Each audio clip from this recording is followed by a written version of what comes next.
Bismillahirrahmanirrahim. Dear second students, Assalamu alaikum, and I welcome you back in online classes. As you all know that due to the pandemic and third wave of this virus, we're again back to our online classes. So you might have received by SMS your schedule for your this third term papers, and according to that schedule, your revision plan, your today's topic is Unit 2.2, that is Glory and Hope by Nelson Mandela. अब बेटा Nelson Mandela की जो speech है ये हमारा आज का topic है, और इसके क्वेश्चन नंबर 1, 2, 3 एंड 4 ये हमारा क्लास वर्क था, यानी ये हम लेक्चर में कवर करेंगे और इनको आप बाद में फिर रिवाइज कर लेंगे, याद कर लेंगे. सो नेल्सन मंडेला की जो बेटा स्पीच थी वो totally it was based on human rights, emancipation. ठीक है, वो किसकी, नेग्रोज की इमेंसिपेशन पे वो टोटल रिलाई करती है, एंड लिबरेशन पे, because they were not being treated equally in the South African countries, in American societies. So he raised his voice against them, and so he's known as the you can say that inspiration for the civil rights activist. ठीक है, he was a nationalist, वो Africans के हकूक़ के लिए बात करता है through out the lesson. ठीक है, अब बेटा इसी तरह फर्स्ट क्वेश्चन में कहता है कि who are the people Nelson Mandela is addressing and what is the occasion. सबसे पहला जो क्वेश्चन हमसे पोज करता है आफ्टर रीडिंग द लेसन, कहता है किन लोगों के साथ नेल्सन मंडेला खिताब कर रहा है, किन को एड्रेस कर रहा है और ओकेजन क्या है. सो आंसर आपके पास नोट्स में मौजूद है. नेल्सन मंडेला सबसे पहले एक क्या था, सोर्स ऑफ इंस्पिरेशन था, किन के लिए, सिविल राइट्स एक्टिविस्ट्स के लिए जो लोगों के हकूक़ की बात करते थे वर्ल्ड वाइड, पूरी दुनिया में. देन बेटा he was elected as a black president of South Africa in a fully democratic election. ठीक है, और ये ओकेजन कौन सा था, on the very occasion of inauguration ceremony as a president. ठीक है, वो इनॉग्रेशन सेरेमनी में, यानी जो उसका फर्स्ट ये एड्रेस था उसके लोगों के साथ, और कब था ओकेजन, तो ये आ गया कि उसकी inauguration ceremony as a president थी. डेट क्या थी, on the 10th of May in 1994, और वेन्यू क्या था, प्रिटोरिया.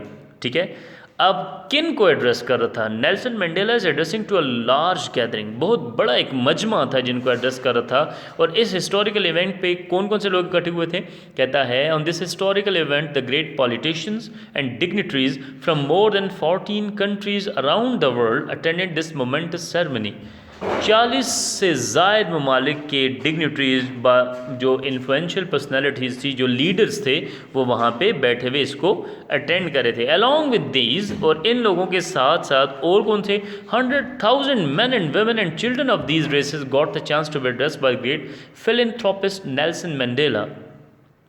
इन 40 कंट्रीज़ के लीडर्स के साथ साथ बेटा वो सैकड़ों हज़ारों लोग भी थे मुख्तलिफ रंग और नस्ल के, जो नेल्सन मंडेला की इस तकरीर को, इस स्पीच को सुन रहे थे. फिलैंथ्रोपिस्ट कहते हैं इंसानियत से मोहब्बत करने वाला.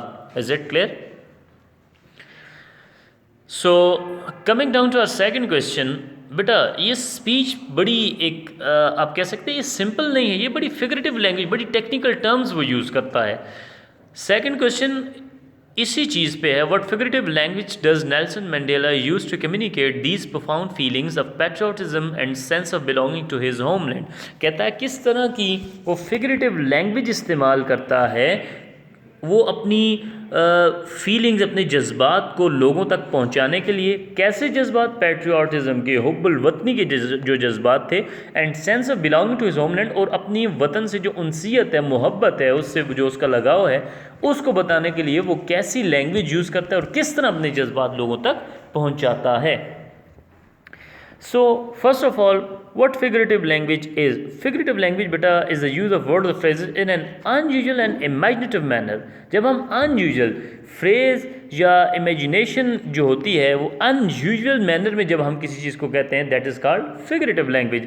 जब हम क्या कहते हैं, comparison दे रहे होते हैं चीज़ों का different तरीके से. अच्छा, as you know that he was a true patriot, so ये जो स्पीच है ग्लोरी एंड होप, इसमें ये दो चीज़ें यूज़ करते हैं। एक तो फिगरेटिव लैंग्वेज यूज़ करते हैं, एक रिटोरिकल अपील्स शो करता है।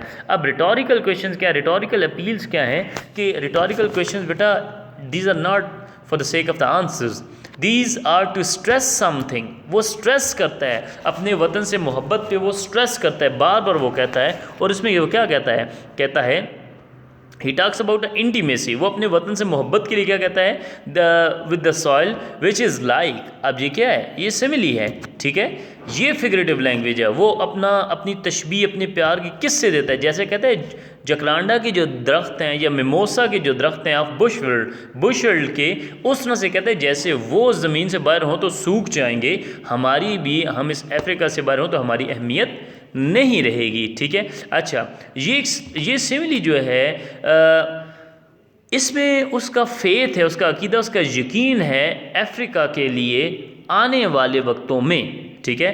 फिर वो अपने आप को कंपेयर करता है किसको, चेंजेस को। कहता है नेशनल मूड जब बदलता है तो उससे सीजन्स के बदले से नेशनल मूड भी चेंज हो जाता है। अच्छा, उसका जो वतन के लिए मोहब्बत है वो हमें एविडेंट साफ ज़ाहिर नज़र आती है किससे, कि जब वो कहता है कि हम जब इस मिट्टी से मिलते हैं तो हमें एक नई तजदीद मिलती है। जैसे जैसे हम इस मिट्टी से मिलते हैं, जैसे जैसे हम इस मिट्टी से नज़दीक होते हैं तो हमें तजदीद मिलती है, हमें और ज़्यादा जिद्दत हमें मिलती है, ठीक है, रिन्यूअल होता है। अच्छा, फिर वो किससे प्रिपेयर करता है अपनी खुशी को, कहता है greenery of the grass and blooming of the flower से वो अपने इस जॉय को और इस एक्सिलरेशन को एज अ पैट्रियट कंपेयर करता है। कहता है ये ऐसे ही जैसे घास सब्ज होता है तो उसको देख के खुशी होती है, तो हम भी जब इस मुल्क को, इस कौम को तरक्की करते देखते हैं तो हमें भी ये खुशी मिलती है, ठीक है।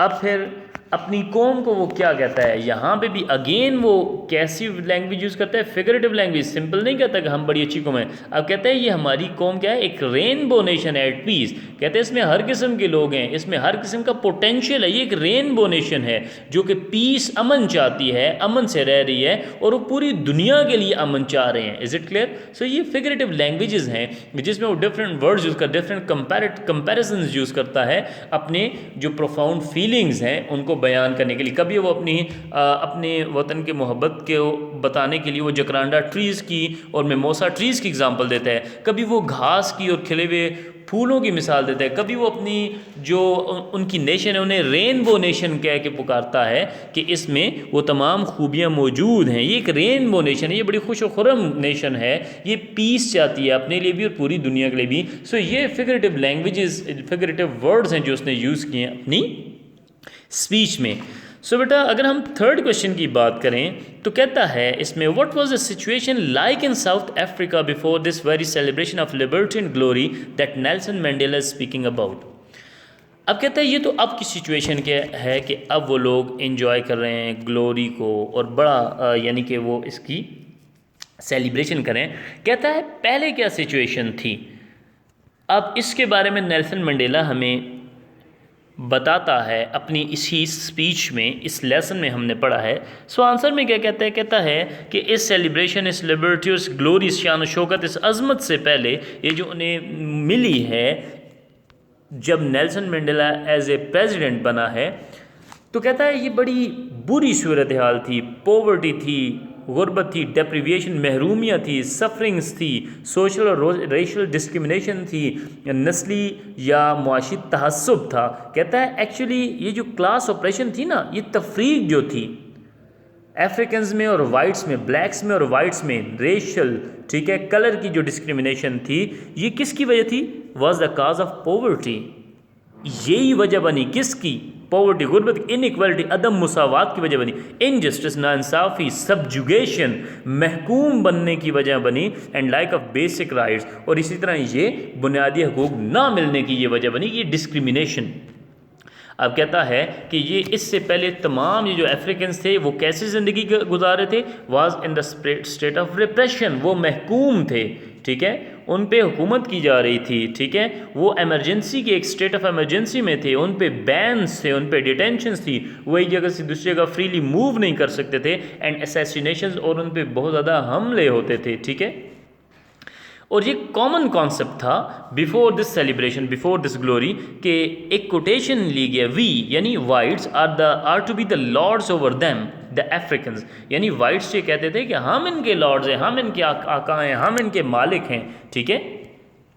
और देन बेटा फिर क्या कहता है, सो इन सच स्टेट ऑफ एनर्की, इस किस्म की लाकानूनीयत में, एनर्की कहते हैं लाकानूनीयत, कहता है an African nationalist Nelson Mandela जो है कॉम्बैटेड, उसने सामना किया, उसने हराया, उसने काबू पाया किस पे, रेसिज्म पे, नस्ली तहस्सुब पे, पॉवर्टी गुर्बत पे, इनइक्वालिटी अदम मुसावात पे, became the source of celebration of liberty and glory. और यही वजह थी जब उसने इन चीज़ों पे काबू पाया तो ये उनकी अजमत की और इनकी सेलिब्रेशन की वजह बनी। Is it clear? देन बेटा लास्ट क्वेश्चन हमारे पास आता है, that is what emancipation and liberation is Nelson Mandela speaking about. किस इमेंसिपेशन, इमेंसिपेशन का मतलब क्या होता है बेटा, किसी के हकूक़ के बारे में बात करना, इमेंसिपेट करना, आज़ाद करना, हकूक़ दिलाना, लिबरेशन ये भी इसका मीनिंग क्या होता है, आज़ादी देना, ठीक है। कहते हैं किस आज़ादी के बारे में नेल्सन मंडेला बात करता है। सो आपके आंसर में है नेल्सन मंडेला, जैसा कि आपको मालूम है कि सिविल राइट एक्टिविस्ट के लिए बड़ी इंस्पिरेशन थी उसके काम पूरी दुनिया में। वो एक डेमोक्रेटिक सोशलिस्ट था और अपने इस प्रेसिडेंशियल एड्रेस में वो इमेंसिपेशन और लिबरेशन किसकी, ऑफ ब्लैक रेस, अफ्रीकन्स की, स्याह फाम लोगों की आज़ादी के बारे में बात करता है।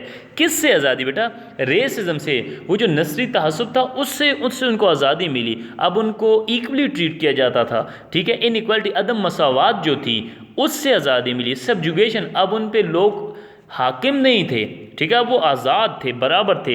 ह्यूमन राइट्स वायोलेशन, अब इंसानी हकूक़ की जो पामाली थी उससे उन्हें आज़ादी मिली, उसकी वो बात करते हैं। लॉलेसनेस, लाकानूनीयत से उन्हें आज़ादी मिली। पॉवर्टी, गुर्बत से, इनजस्टिस, नाइंसाफ़ी से, डेप्रीविएशन, महरूमी से, एंड क्लास ऑपरेशन, और कहता है ये जो तफरकाबाजी थी, ठीक है, इससे उनको आज़ादी मिली। इस आज़ादी के बारे में नेल्सन मंडेला अपनी स्पीच में बात करता है। अपनी पूरी ज़िंदगी में नेल्सन मंडेला के बारे में हमें लेसन बताया जाता है कि वो किस चीज़ का चैम्पियन था, पीस और सोशल जस्टिस का। वो कहता है इंसाफ होना चाहिए, वो कहता है कि अमन होना चाहिए, और उसकी नेशन में भी और पूरी दुनिया में भी, ठीक है। उसकी जो डेडिकेटेड एफर्ट्स थी, उसने जो मेहनत की, जो कोशिशें की, ठीक है, उस किसके लिए, इमेंसिपेशन और लिबरेशन के लिए, काले लोगों की आज़ादी के लिए। किससे आज़ादी के लिए, सफ़ेद फाम लोगों के जो नस्ली तहस्सुब थे या जो तमाम फॉर्ड्स थे उनसे आज़ादी दिलाने के लिए उसने जो कोशिशें की उसकी हमें रिसेंट हिस्ट्री में कोई सानी नहीं मिलता, कोई पैरेलल नहीं मिलता। So these were the 4 questions that were our class work. हमने इनको डिस्कस कर दिया। इनको कोई इशू होता है इनमें आप मुझसे पूछ सकते हैं। अब बेटा आपका होमवर्क क्या है, क्वेश्चन नंबर 5 प्लस इसके MCQs अपने होमवर्क में करने हैं। So till our next lecture, be safe and sound, take care of yourself. अल्लाह हाफिज़।